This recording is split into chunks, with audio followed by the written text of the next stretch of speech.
My name is Parker Madsen, and I'm honored to be speaking to you this morning. Uh, in order to explain what a massive positive impact Westchester Community College and its foundation donors have had on my life, I think it's necessary to start with a little bit about myself. I was born in Florida in 1998, as the oldest of my parents' children, having two younger siblings, a sister and a brother. I grew up primarily in the Boulder area of Colorado, though my father's shifting jobs as a software engineer moved us around every few years to strange places like Las Vegas, Nevada, and the tiny town of Oxford, Maryland. Uh, from a young age, I was a voracious reader, but because of my ADHD, I often found myself bored and disinterested in classes and was often reprimanded for not turning in assignments throughout my elementary education. In middle school, I was the target of relentless bullying and became deeply melancholy because of it.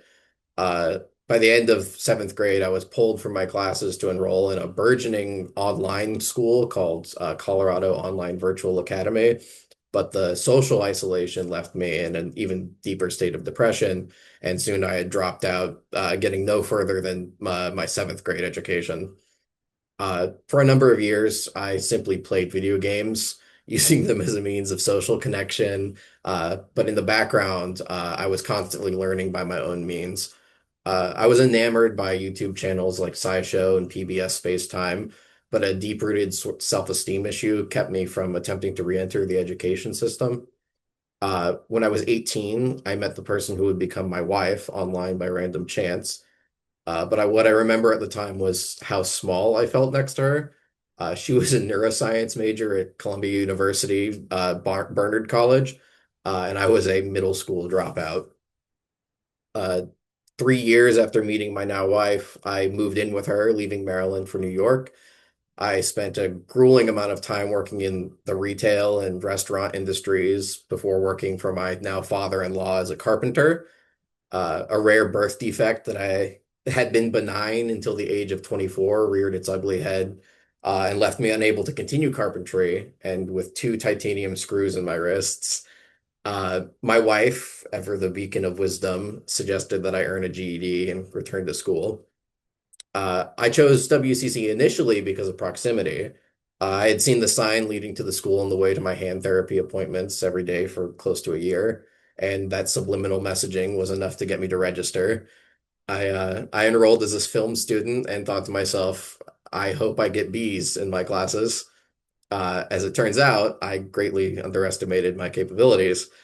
In my first semester, I took two film classes, an acting course, and the rest were general education, mathematics, and English. Near the end of my first semester, had become clear to my English 101 professor, Dr. Sandra Ramsey, that much to my surprise and astonishment, I was a fair bit more advanced than one might expect from a middle school dropout. She told me I belonged in a higher level course and that based on my assignments and extreme enthusiasm in class, she would be recommending me to the honors college. I had no idea at the time what that meant, and it's certainly not in the moment, but it would soon shift the trajectory of my life in surprising ways. Uh, Over the summer of 2024, I was interviewed by the then heads of the Honors College, Dr. Sakraida and Dr. Kedeku, and was accepted into cohort 8 as one of only 18 students a year to be selected. I was excited, though extremely nervous given the GPA requirements to maintain the status. My worries, as it turns out, were completely unfounded. I soared thanks to the mentorship of my professors and the generous Honors College scholarship, which enabled me to pursue my education full time without any financial concerns regarding it. Since coming to WCC, I have maintained a consistent 4.0 GPA. I have been a tutor to several students in a variety of subjects. Still engaging with film as a passion, even as a social sciences major, my films were awarded Best Picture, Best Editing, and Audience Choice at the college's 13th Annual Film Festival in 2025. And those same films went on to be shown at the Yonkers Film Festival. I was both stage manager and antagonist in our college's production of the Greek play Lysistrata. I was elected as vice president to our college's film club, previously serving as its PR officer. I served as a student panelist at a recent town hall on the subject of student success and classroom development. And perhaps the achievement I'm most proud of, two of the papers I wrote in my first semester as an honors college student were selected as finalists for the 2025 Beacon Conference. They were written on the topics of the literature and healing practices of Native peoples and the philosophy of just war theory and its application to protests. Their dual selection had never occurred before, making me the only student to present two papers at the same conference in its history. I'm further honored to have been accepted into the Cambridge Study Abroad program this summer, and I'm thankful to have received the Cambridge University Press Ronald Mansbridge Scholarship, which will enable me to actually participate when otherwise I could not.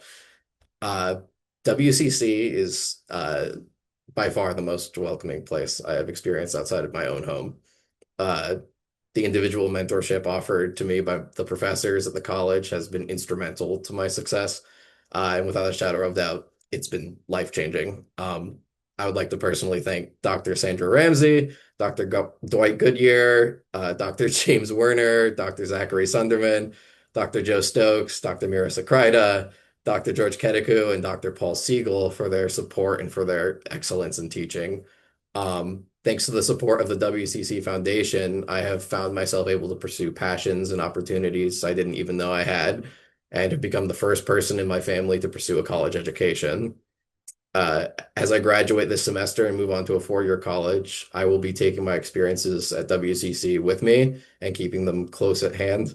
Eventually, I hope to pursue a doctorate in clinical psychology and perhaps one day return to educate another generation in the same welcoming and thoughtful manner I have experienced here. Thank you on behalf of all students like myself for giving us the opportunity to pursue ourselves.